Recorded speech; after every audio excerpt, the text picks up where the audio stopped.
అండి. ఈరోజు చాలా అయితే బాధగా అయితే ఉందండి. ఎందుకు అంటే పెసరపడడానికి మొన్న నీళ్ళు కట్టానని చెప్పాను కదండి. ముందంతా వాన అస్సలు రాలేదండి. వాన రాలేదు, ఎండిపోతుంది, కలుపు ఒకటి వచ్చిందనేసి ఎర్రటి ఎండను అంతటి ఎండకు కూడా నీళ్ళు కట్టానండి. అంత కష్టపడి నీళ్ళు కట్టి ఇంటికి వెళ్ళాను. ఆ రోజు నైట్కే వాన వచ్చేసిందండి. వాన కూడా చిన్న వాన రాలేదు, పెద్ద వాన వచ్చేసింది. ఒడిగిళ్ళు పడేంత వాన వచ్చింది.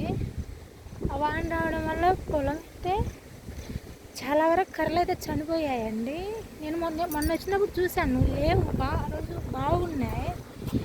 ఇప్పుడు వచ్చి చూస్తే కర్రలు అయితే చూడండి చాలా వరకు చనిపోయి ఉన్నాయి. అవి చూస్తే నాకు నిజంగా చాలా అంటే చాలా బాధగా ఉందండి. అసలు ఇంత కష్టపడి చేస్తూ పొలంలో అలా అయ్యేతలకి మనసుకి అయితే ఏదోలా ఉంది. కర్రలు అలా కావడం వల్ల మనసుకి అయితే చాలా అంటే చాలా బాధగా ఉందండి.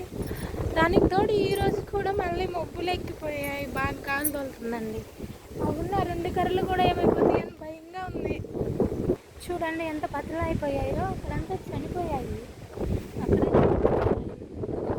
చనిపోయాయి, చాలా వరకు చనిపోయాయి కర్రలు. చాలా అంటే చాలా వరకు చనిపోయి ఉన్నాయి. అలా అన్ని పొలాలలో ఉన్నాయండి చనిపోయాయి. కొన్ని బాగున్నాయి, పైన గడ్డెక్కుతాయో లేదో తెలియదండి. బాధగా ఉంది, చెప్పుకోలేనంత బాధేస్తుంది నిజానికి.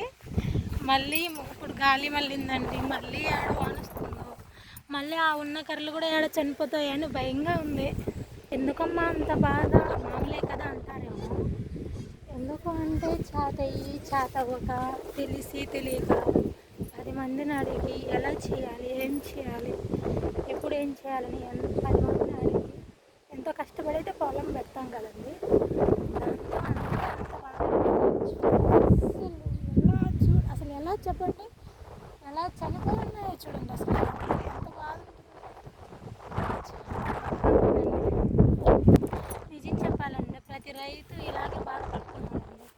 పంట చేతికి వచ్చినప్పుడు గాలి వాను ఏదో ఒకటి వచ్చి ఆ పంట చెడిపోయి పెట్టిన పెట్టుబడికి తగిన ఫలితం లేక ప్రతి రైతు ఎంత బాధపడుతున్నారంటే అంత బాధపడుతున్నాడు.